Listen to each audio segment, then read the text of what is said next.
छौरी गए होली खेलाए बोगे छौरी, होली खेलाए बोगे छौरी। ले लियो पिचकारी 300 रेट में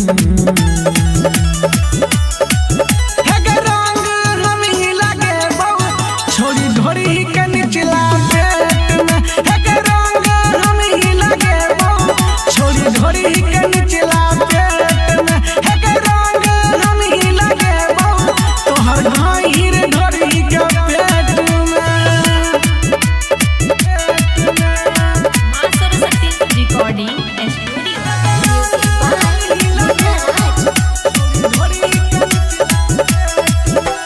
पिचकारी से रंग चुआ नरम गे गोरे गोरे गलिया के रंग बहुत सनम गे जान। पिचकारी से रंग चुआ नरम गे गोरे गोरे गलिया के रंग बहुत सनम गे ललका लगे में की लगे में हारा बनल छे मूड अजन देबो घारा डाल देन रंग दुनु गेट में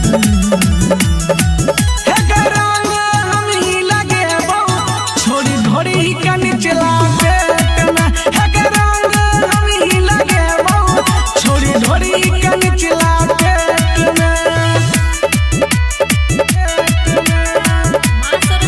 रिकॉर्डिंग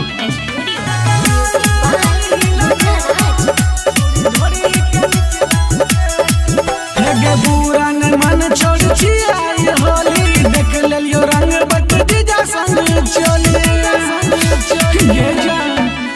पूरा न मन छोड़ छियाई होली देख लियो रंग बट दीजा संग चोली होली में कॉले जवानी के दिल गे मुख समीत तोड़ दे तो सिल गे लक पिचकारी तोरा ओट में।